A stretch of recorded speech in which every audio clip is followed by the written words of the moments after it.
Hello everyone, I hope you are doing very well. So welcome to this class. So very good evening to everyone. So चलिए start करते हैं आज की class. So आपको पता ही है हम डिस्कस कर रहे थे is matter around us pure. So ये काफी इंटरेस्टिंग और इम्पोर्टेंट चैप्टर है. सो जैसा कि आपको पता है कि हम डिस्कस कर रहे थे फिजिकल एंड केमिकल चेंजेस के बारे में. तो फिजिकल चेंज आपको पता है इरिवर्सिबल होते हैं, टेम्पररी होते हैं. केमिकल चेंजेस इरिवर्सिबल होंगे और परमानेंट होंगे. तो एक बार देख लेते हैं difference between physical and chemical change. आपको पता है जैसे बर्निंग ऑफ कैंडल में दोनों चेंजेस हो रहे हैं, फिजिकल चेंज भी और केमिकल चेंज भी. मतलब मेल्टिंग ऑफ वैक्स क्या है, physical change. But burning of this what, जो वहां पे क्या है वो धागा है, उसकी जो बर्निंग हो रही है वो क्या है, केमिकल चेंज. राइट, ठीक है. सो फिजिकल चेंज और केमिकल चेंज में हम डिफरेंस देखते हैं. The change takes place only in the state, texture, colour, electrical और magnetic properties of solubility etcetera. इसे हम क्या कहेंगे, physical change. However molecular properties composition do not change. मतलब अगर वाटर है, चाहे वो आइस फॉर्म में है, आइस से वो वाटर कन्वर्ट हो रहा है, लिक्विड वाटर, या फिर वो वाटर वेपर्स में कन्वर्ट हो रहा है. In each case the formula is only H2O. मतलब मॉलिक्यूलर लेवल पे जो मॉलिक्यूलर कॉम्पोजिशन है वो चेंज नहीं होगी. अगर मैं केमिकल चेंज की बात करूं तो the chemical change takes place in the state. Chemical change कहां पे होता है, chemical change takes place in the state, texture, colour, electrical और magnetic properties along with the change in its molecular properties. यहाँ पे मॉलिक्यूलर प्रॉपर्टीज चेंज नहीं होती physical change में, बट यहाँ पर मॉलिक्यूलर प्रॉपर्टीज चेंजेस होती है. मतलब मॉलिक्यूलर अरेंजमेंट्स हो जाती हैं, जो कॉम्पोजिशन है, केमिकल कॉम्पोजिशन वो चेंज हो जाती है. किसके केस में, फिजिकल के केस में, नहीं केमिकल के केस में. ठीक है. नेक्स्ट आता है फिजिकल और केमिकल चेंज में second point, the specific properties of the substance remain unaltered after the physical change. Physical change होने के बाद भी, जैसे मान लीजिए वाटर है, तो वाटर आइस से आइस में है, या मैं वापस एग्जांपल लेता हूँ, वाटर लिक्विड वाटर के फॉर्म में. तो हुआ क्या कि जो इसकी फिजिकल स्पेसिफिक प्रॉपर्टीज है, जैसे वाटर का जो मास रहेगा, या फिर जो इसका बॉइलिंग पॉइंट रहेगा या मेल्टिंग पॉइंट रहेगा, वो क्या रहेंगे, सेम रहेंगे. आइस का जो मेल्टिंग पॉइंट होगा, वाटर का जो बॉइलिंग पॉइंट होगा, वो सेम रहेंगे, वो चेंज नहीं होंगी फिजिकल चेंज होने के बाद. But specific properties of the substances changes completely after the chemical change. मैंने जैसे एग्जांपल लिया है, तो बहुत सारे एग्जांपल है. जैसे मान लीजिए H2 + O2 गिव्स 2H2O. जैसे मान लो H2 + Cl2 गिव्स 2HCl. तो इस तरीके के बहुत सारे एग्जांपल्स हैं जिनमें आप देख सकते हो, क्या देख सकते हो कि जो स्पेसिफिक प्रॉपर्टीज है वो कंप्लीटली चेंज हो रही हैं. मतलब केमिकल चेंज में स्पेसिफिक प्रॉपर्टीज कंप्लीटली चेंज हो जाती हैं. ये आपको ध्यान रखना है. क्लियर, बस ये बात आपको माइंड में रख के चलनी है. और बस नेक्स्ट मूव करेंगे हम. फिजिकल चेंज में no new substances are formed. ठीक है, यहाँ पे क्या आएगा, no new substances are formed, no new substances are produce. कुछ भी नया फॉर्म नहीं होता है. There is no change in weight, weight में चेंज नहीं होता है. If substances undergoing physical change, तो कोई वेट में चेंज नहीं होगा. केमिकल चेंज जब भी होगा तो हमेशा नया सब्सटेंस फॉर्म होगा, केमिकल कॉम्पोजिशन चेंज होगी, और वेट में एक एपरेंट वेट होता है. बट अगर मैं लॉ ऑफ कंजर्वेशन मास के अकॉर्डिंग कहूँ तो बैलेंस्ड केमिकल इक्वेशन में कोई वेट में चेंज नहीं होगा. There is always a change in apparent weight when a substance undergoes chemical change. तो बट अगर मान लीजिए A से B + C, A + B combine होकर C + D दे रहे हैं, तो ओवरऑल जो वेट रहेगा A + B और C + D का, वो क्या रहेगा, total mass of the reactants equal रहेगा total mass of the products के. ठीक है, उसमें कोई भी चेंज नहीं होगा. मूव करेंगे नेक्स्ट बात पर. नेक्स्ट है आपका फिफ्थ पॉइंट. फिजिकल चेंज में है there is no net absorption और रिलीज ऑफ एनर्जी. ये तो मैंने आपको बताया भी था कि फिजिकल चेंज के केस में, जैसे मान लीजिए मेल्टिंग ऑफ आइस हो रहा है, तो आइस मेल्ट हो रही है, तो उसमें ऐसा कोई एब्जॉर्प्शन और रिलीज ऑफ एनर्जी नहीं है. या फिर आप ऐसे समझ सकते हैं कि A से B जाने में एग्जैक्टली जितनी अमाउंट ऑफ हीट एब्जॉर्ब या रिलीज हो रही है, उतनी B से A जाने में होगी, वाइस वर्सा होगी. तो एग्जैक्टली इक्वल रहेंगे, तो चेंज इन एनर्जी क्या रहेगा, जीरो. तो आप क्या कहेंगे, there is no net absorption और release of energy such as heat और light energy. Such as heat और लाइट एनर्जी जो आपकी रहेंगी वो क्या रहेंगी during a physical change, no net change. It is a temporary change and usually reversed by removing the cause of the change. मैंने आपको बताया था, अगर आप एक्सपेरिमेंटल कंडीशंस को रिवर्स कर देते हो, रिवर्स मतलब अगर उनको जो कॉज है उसको रिमूव कर देते हो, जिस वजह से वो चेंज हुआ है उस कॉज को रिमूव कर देते हो, तो डेफिनेटली चेंज रिवर्स हो जाएगा. चेंज क्या हो जाएगा, रिवर्स. तो physical changes are reversible. Physical changes क्या है, रिवर्सिबल. नेक्स्ट जो बात है वो है there is always a net absorption और release of energy during a chemical change. Repeat करता हूं अपनी बात को. There is always a net absorption और release of energy during a chemical change. हमेशा क्या होगा, एब्जॉर्प्शन है, रिलीज ऑफ एनर्जी कुछ ना कुछ होगा। तो exothermic, endothermic, release of heat, gain of heat, ये सब किसके केस में, केमिकल चेंज के केस में। किसके केस में, एक्सोथर्मिक एंडोथर्मिक वर्ड किसके केस में आते हैं, केमिकल चेंजेस के केस में, क्योंकि यहाँ पर केमिकल चेंजेस में ये चीज मस्ट है। Release of energy during a chemical change, इसके अलावा ये परमानेंट चेंज है, can not be reverse by removing the cause of the change. अगर हम कॉज को रिमूव कर दें तो इस को रिवर्स नहीं कर सकते। इसको क्या नहीं कर सकते, अगर हम कॉज को चेंज करते हैं तो we can not but reverse the chemical change. ठीक है, तो ये फिजिकल चेंज और केमिकल चेंज में कुछ डिफरेंसेस हैं।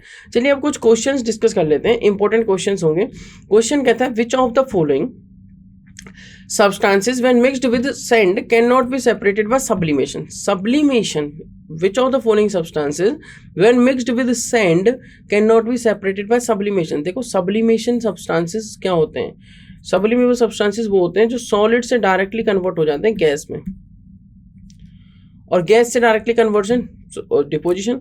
सो सॉलिड से directly conversion with directly converted into gas without passing through this liquid state is known as what, is known as sublimation process. ऐसे कौन कौन से एग्जांपल हैं, जैसे आपका आयोडीन, सॉलिड आयोडीन, जैसे आपकी ड्राई आइस,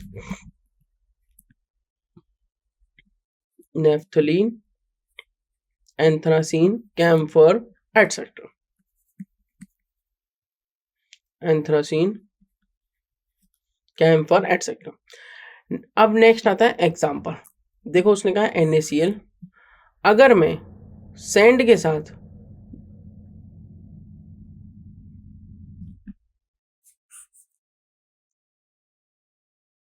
मैंने यहां पर ली सैंड, बहुत सारी सैंड के पार्टिकल्स,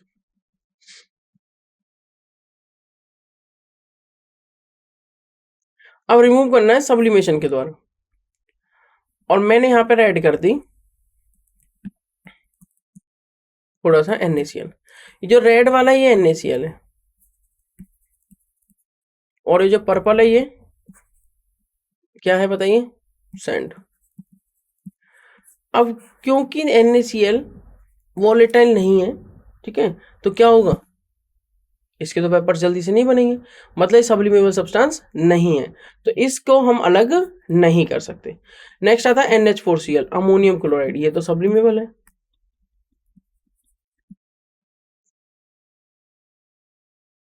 इट अंडरगोज सब्लिमेशन, क्योंकि एक सब्लिमेबल सब्सटेंस है। कैम्फर ये भी चला जाएगा सब्लिमेशन में, आयोडीन ये भी चला जाएगा सब्लिमेशन में। फिर किसके साथ हम इसको नहीं देख सकते, किसके साथ यूज नहीं कर सकते सब्लिमेशन प्रोसेस को, जब सैंड के साथ हम इनमें से चारों में से कौन सा प्रोडक्ट मिला है जिसको हम सब्लिमेशन के द्वारा अलग नहीं कर सकते, तो वो है NaCl। वो कौन सा NaCl, बिकॉज ये तो आपके क्या है, सब्लिमेबल सब्सटेंस है, ये तो क्या है, सब्लिमेबल सब्सटेंस है, ठीक है, ये तो सब्लिमेबल में चले, सब्लिमेशन में चले जाएंगे। क्लियर, तो ऑप्शन कौन सा मैच करेगा आपका, डेफिनेटली ऑप्शन ए।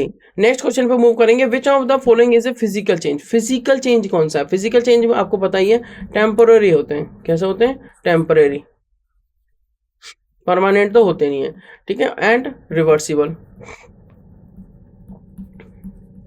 अब देखिए उसने कहा इवेपोरेशन ऑफ एल्कोहल, एल्कोहल यहाँ पे रखा हुआ है और एल्कोहल के पार्टिकल्स इवेपोरेट हो गए, तो ये फिजिकल चेंज हुआ।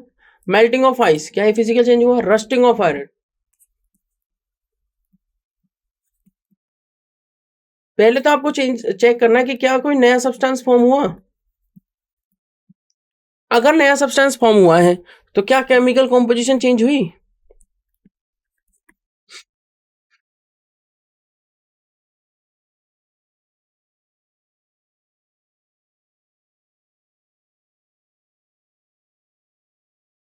Is chemical composition changed. अगर ये दोनों कंडीशंस हो रही हैं, केमिकल कॉम्पोजिशन चेंज हो रही है, नया सब्सटेंस फॉर्म हो रहा है, तो वो केमिकल चेंज हो सकता है, फिर वो चेक करना पड़ेगा। बट कन्फर्म केमिकल चेंज होगा। बट अगर फिजिकल चेंज है तो केमिकल कॉम्पोजिशन चेंज नहीं होगी, कोई नया सब्सटेंस फॉर्म नहीं होगा। एवेपोरेशन ऑफ एल्कोहल में यहाँ नीचे भी एल्कोहल था, ऊपर बस एल्कोहल ही है, वो भी गैस फेज में है। मान लीजिए यहाँ लिक्विड एल्कोहल था, यहाँ गैसियस एल्कोहल है, मतलब अल्कोहल के वेपर्स हैं, अल्कोहल वेपर्स। तो हो क्या रहा है, सिर्फ वेपर्स ही तो हैं, स्टेट ही तो चेंज हुई है, ओनली लिक्विड से गैस। सिर्फ लिक्विड से गैस स्टेट ही तो चेंज हुई है, ऐसा थोड़ी कि वहां पर क्या नया सब्सटेंस फॉर्म हो गया, नहीं, अभी भी अल्कोहल है, जब भी अल्कोहल था। तो रस्टिंग ऑफ आयरन में हुआ नया substance form. Rusting of iron में क्या हो रहा है, आयरन मॉइस्चर और ऑक्सीजन के साथ रिएक्शन करके एक नया सब्सटेंस बना रहा है जो कि होगा रस्ट, जो कि होगा Fe2O3, और अगर प्रॉपर्ली लिखो तो वो होगा Fe2O3.XH2, मतलब hydrated ferric oxide. Hydrated ferric oxide क्या बोलेंगे इसे हम,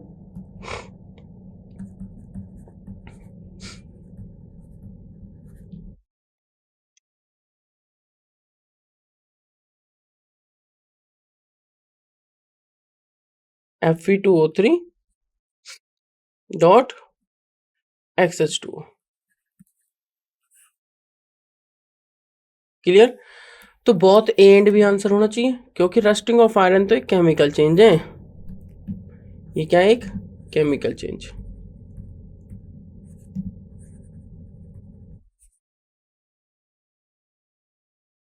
it is not a physical change. चलिए मूव करेंगे नेक्स्ट बात पर। ऑप्शन कौन सा मैच करेगा इसका, डी। नेक्स्ट क्वेश्चन क्या होगा, what will be the sublimate when a mixture of sand, sulphur, common salt and iodine is sublimed. ठीक है, ये लिए मैंने एक चाइना डिश मान लो जिसमें सैंड के पार्टिकल्स हैं,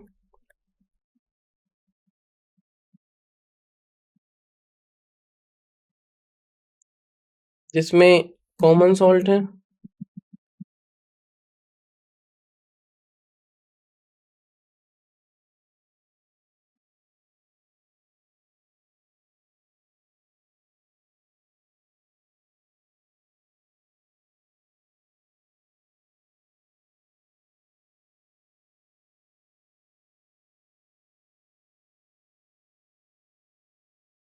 ठीक है, जिसमें कॉमन सॉल्ट है और क्या है, सैंड है, और क्या है, सल्फर है और आयोडीन है।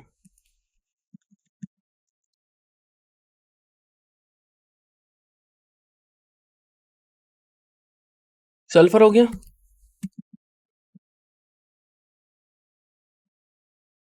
आयोडीन हो गया। अब आप मुझे एक बात बताइए,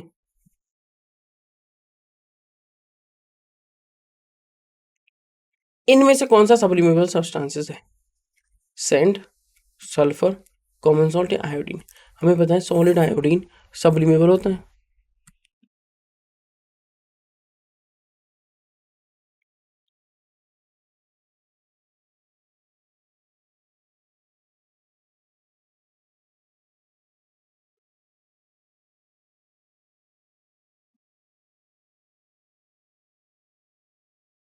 डायरेक्टली सॉलिड टू गैस चला जाएगा without passing through the liquid state. तो what will be the sublimate, बताइए, when a mixture of sand, sulphur, common salt and iodine is sublime. तो सीधा सा आंसर है sand, iodine, sulphur, common salt, definitely iodine. कौन सा answer होगा, iodine. ठीक है, ना सल्फर, ना आपका सैंड, ना कॉमन सॉल्ट। ठीक है, सब्लिमेशन में कौन जाएगा, आयोडीन। सब्लिमेशन में कौन जाएगा, आयोडीन। चलिए मूव करेंगे नेक्स्ट पर। Mixture of sand and camphor can be purified by, बिल्कुल सीधी बात है, कैम्फर एक सब्लिमेबल सब्सटेंस है,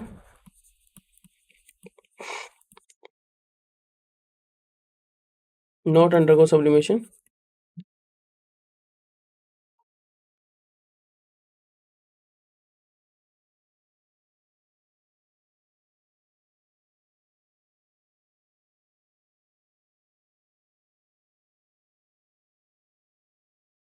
ये सब्लिमेबल है, अगर ये सब्लिमेबल है और ये सब्लिमेशन में नहीं जाएगा, तो सैंड और कैम्फर में से कैसे प्योरीफाई कर सकते हैं, सब्लिमेशन प्रोसेस द्वारा। कौन सी प्रोसेस यूज करेंगे, सब्लिमेशन। देखते हैं आंसर। डिस्टिलेशन बिल्कुल गलत, फिल्ट्रेशन गलत, सेडिमेंटेशन गलत, सब्लिमेशन सही है। सेडिमेंटेशन में क्या है, हैवियर पार्टिकल्स नीचे बैठ जाते हैं और लाइटर पार्टिकल्स ऊपर रह जाते हैं। ठीक है, मतलब वाटर ऊपर रह जाएगा जैसे सैंड इन वाटर में, सैंड नीचे बैठ जाएगी। फिल्ट्रेशन में क्या है, वही साइज के बेस पे कर सकते हैं फिल्ट्रेशन। ठीक है, और डिस्टिलेशन बॉइलिंग पॉइंट के बेस पे। तो क्या होगा, sublimation solid to directly gas conversion के बेस में। तो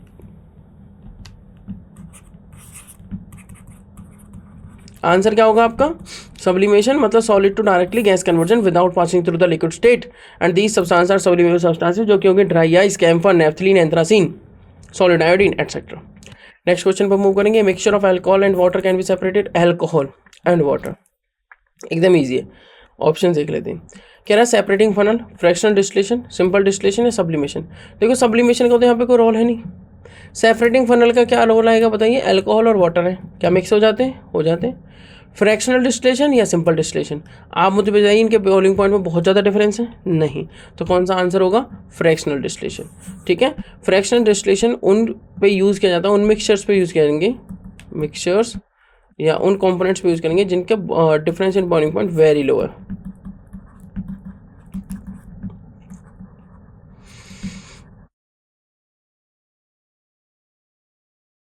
नियरली 20 डिग्री सेल्सियस,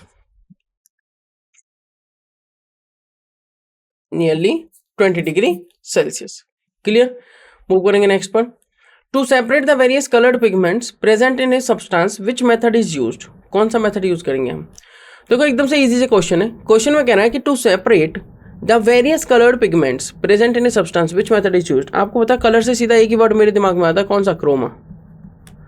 तो कौन सी टेक्निक यूज करूंगा, क्रोमेटोग्राफी।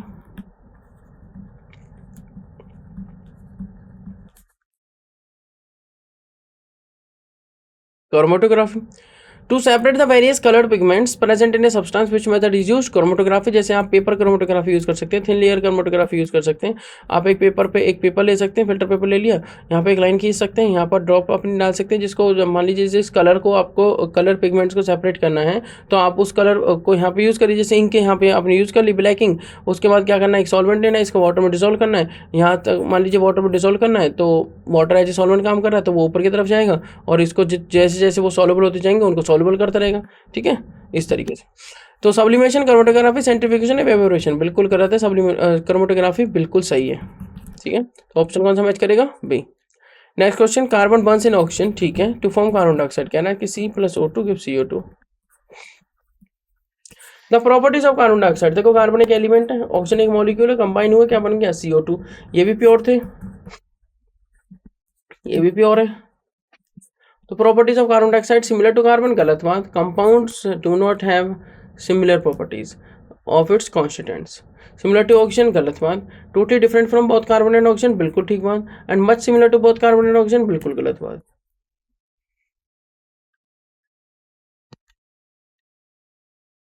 आंसर मैच कर रहा है, totally different from both carbon and oxygen. Question number next, a mixture of ammonium chloride, okay, and sodium chloride. जब मैं आपको कह चुका हूँ कि अमोनियम क्लोराइड एक सब्लिमेबल सब्सटेंस है। अगर एक सब्लिमेबल सब्सटेंस है तो इट कैन अंडरगो सब्लिमेशन। तो हम कौन सी प्रोसेस यूज कर सकते हैं, सब्लिमेशन, जिसमें हम इसको हीट करेंगे, इसके वेपर्स आएंगे, वेपर्स को कलेक्ट कर लेंगे और कंडेंस कर देंगे। तो क्रोमेटोग्राफी बिल्कुल गलत बात, हैंड पिकिंग बिल्कुल गलत बात, बाय सब्लिमेशन बिल्कुल ठीक बात, और सेंट्रीफ्यूगेशन बिल्कुल गलत बात। ठीक है, नेक्स्ट आता है आपका ऑप्शन सी, इसका आंसर हो गया। नेक्स्ट क्वेश्चन क्या कहता है, तो ये आपका इसका क्या हो गया, देखिए एक बार क्विकली रिकॉल कर लेते हैं अभी तक हमने क्या कवर किया है। ओके, देखिए इस चैप्टर में हमने क्या कवर किया, हमने पहले प्योर सब्सटेंस को कवर किया। प्योर सब्सटेंस के अंदर दो बातें थी। देखो हमें मैटर के बारे में पता है, मैटर क्या होता है, matter is made up of atoms. Actually मैं यहाँ लिख देता हूँ, atoms are the building blocks of matter. ठीक है, एटम, एटम हुए केमिकली कंबाइन।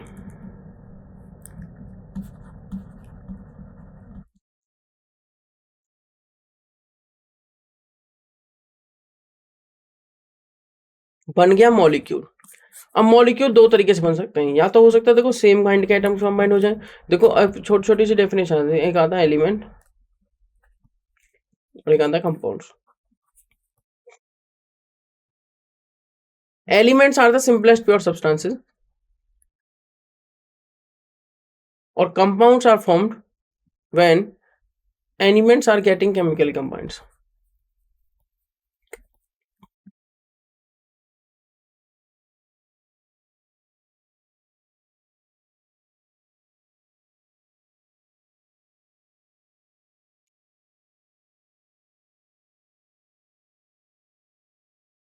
ठीक है, कंपाउंड जैसे आप ले सकते हो CO2, SO2, NO2, N2O, SO3, HCl, HBr etcetera. और लिखना है तो और लिख लीजिए, ammonia, water, CH4, C2H6, etcetera. Elements आपको बताइए 118 एलिमेंट्स प्रेजेंट होते हैं हमारे पीरियोडिक टेबल में, हम देख चुके हैं राइट। 118 एलिमेंट्स, 118 एलिमेंट्स प्रेजेंट है। अगर सेम काइंड के एटम्स कंबाइन हो गए तो क्या बन जाता है? Molecule of elements. अगर डिफरेंट काइंड के एटम्स कंबाइन हो तो क्या बनेगा? Molecule of compound. ठीक है। मॉलिक्यूल ऑफ एलिमेंट्स के एग्जांपल्स क्या होंगे? जैसे कि मान लीजिए मॉलिक्यूल्स बन रहा है, एटम्स केमिकली कंबाइन हो रहे हैं तो मॉलिक्यूल बन गया। मॉलिक्यूल ऑफ एलिमेंट्स क्या होंगे? जैसे O2, O3, S8, P4, है ना, ये क्या है? Molecule of element. H2, Cl2, same kind of atoms, मतलब only one type of atoms.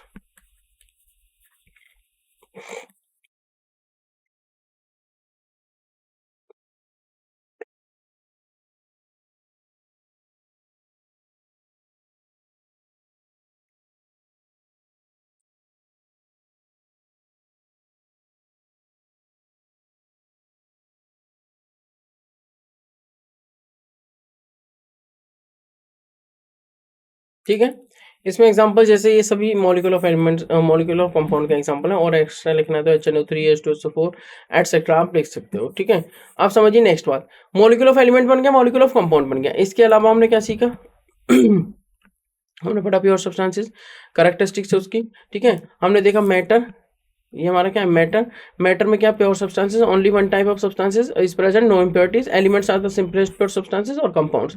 उसके बाद एक मैटर में क्या? मैटर को क्लासिफाई कर सकते हैं मिक्सचर में। मिक्सचर मतलब more than one substances are present, जैसे होमोजेनियस मिक्सचर और हेटेरोजेनियस मिक्सचर। होमोजेनियस मिक्सचर को सॉल्यूशन कहते हैं uniform distribution right of components throughout the sample. और हेटेरोजेनियस मिक्सचर में क्या है? सस्पेंशन एंड कोलोइड्स कह देते हैं। सस्पेंशन एंड कोलोइड्स में क्या है? Non uniform distribution.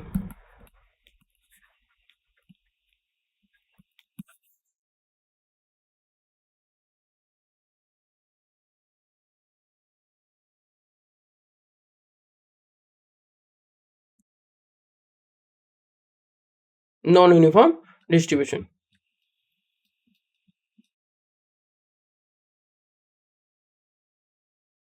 ठीक है।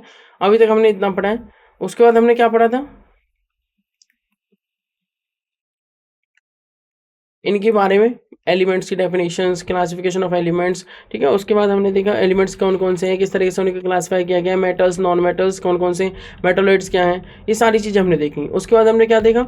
हमने देखा कंपाउंड्स के बारे में, कंपाउंड्स की प्रॉपर्टीज़ के बारे में, कंपाउंड्स को क्लासीफाई किया, डेफिनेशन देखी। फिर मिक्सचर्स पे आ जाते हैं, होमोजीनियस मिक्सचर, हेटेरोजेनियस मिक्सचर। फिर मिक्सचर और कंपाउंड के बीच में डिफरेंस, मिक्सचर और कंपाउंड के बीच में डिफरेंस करने के बाद हमने कुछ इंपॉर्टेंट क्वेश्चंस को कवर किया। ठीक है। उसके बाद हमने क्या कवर किया? Important questions. और साथ में आप यहाँ पर देख सकते हैं हमने ये भी पढ़ा कि होमोजेनियस मिक्सचर की क्या प्रॉपर्टीज है, उसके कौन कौन से कंपोनेंट्स हैं, उसके क्या एग्जांपल्स हो सकते हैं। फिर हमने सस्पेंशन और हेटेरोजेनियस बाद में डिस्कस किया था, उससे पहले हमने कुछ इंपॉर्टेंट क्वेश्चन डिस्कस किए थे और कंसंट्रेशन टर्म्स ये डिस्कस की थी, जैसे mass percentage, mass by mass percentage, volume by volume percentage, mass by volume percentage, concentration को एक्सप्रेस करने की टर्म्स है। ठीक है। और उसके अलावा हमने क्या डिस्कस किया था? आपको पता ही है सॉल्यूशन कितने टाइप का होता है, जैसे टाइप्स ऑफ सॉल्यूशन हो गए, सैचुरेटेड, अनसैचुरेटेड और सुपर सैचुरेटेड। फिर आता है ट्रू सॉल्यूशन। ट्रू सॉल्यूशन पढ़ने के बाद हमने देखा ट्रू सॉल्यूशन की प्रॉपर्टीज और ये सारी चीज़ें देखी। पार्टिकल साइज क्या है, फिर आता है कोलोइड्स का पार्टिकल साइज, उसके प्रॉपर्टीज, कैरेक्टरिस्टिक्स, सेम सस्पेंशन में भी ये चीज़ें देखी। और फिर कुछ ऑब्जेक्टिव टाइप के क्वेश्चंस डिस्कस किए थे। क्या किए थे? ऑब्जेक्टिव टाइप के क्वेश्चंस। ठीक है। उसके बाद इस तरीके से हमने कुछ इंपॉर्टेंट बातें डिस्कस की थी। उसके बाद हमने क्या किया था? प्योरिफिकेशन टेक्निक्स और ये सारी चीज़ें हमने डिस्कस की कि सेपरेशन कैसे करेंगे हम मिक्सचर्स का। सेपरेशन के बाद हमने प्योरिफिकेशन टेक्निक्स, और प्योरिफिकेशन टेक्निक्स के बाद हमने बहुत सारी डेफिनेशंस पढ़ी और कुछ इंपॉर्टेंट क्वेश्चन डिस्कस किए थे। आई होप ये चैप्टर आपको एकदम से क्लियर होगा। तो चलिए यहीं पर हम एंड करते हैं। और मैं एक इंपॉर्टेंट बात आपको बता देता हूँ, आपको ये वाली क्लासिफिकेशन बिल्कुल याद रखनी कि जो मैटर है उसको दो कैटेगरी में क्लासीफाई कर सकते हैं। ये एक ओवरव्यू है, प्योर सब्सटेंस, और बताइए नेक्स्ट, प्योर सब्सटेंस और मिक्सचर, इन सब की प्रॉपर्टीज, कैरेक्टरिस्टिक्स हमने सब कुछ डिस्कस किया है। मिक्सचर को क्लासिफाई कर सकते हैं होमोजीनियस और हेट्रोजीनियस में। होमोजीनियस को बोल देते हैं सॉल्यूशन, और हेट्रोजीनियस को क्लासीफाई कर देते हैं कोलोइड्स और सस्पेंशन में, और प्योर सब्सटेंसेस को क्लासीफाई किया जाता है एलिमेंट्स और कंपाउंड्स में।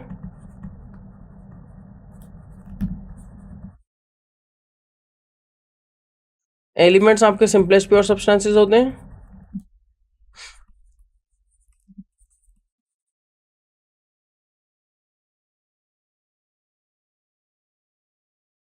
और कंपाउंड्स आपके फॉर्म होते हैं when elements are getting chemically combined.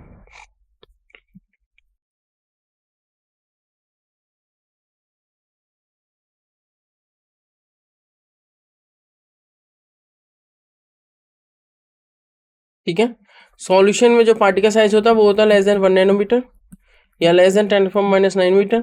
Colloids में जब पार्टिकल साइज होता है वो 1 to 1000 nanometre. Colloids can show Tyndall effect, solution can not show Tyndall effect, suspension may और may not show Tyndall effect. और इसमें जो पार्टिकल्स होते हैं वो बहुत ज़्यादा बड़े होते हैं and they can be visible by with a naked eye, so greater than 1000 nanometer इसका पार्टिकल साइज होता है। ठीक है, so this is all about this today's class everyone, thank you so much. I hope आपको ये session अच्छा लगा होगा। सो मिलते हैं फिर आपसे नेक्स्ट क्लास में जिसमें हम डिस्कस करेंगे बाकी की बातें। Okay, so thank you so much.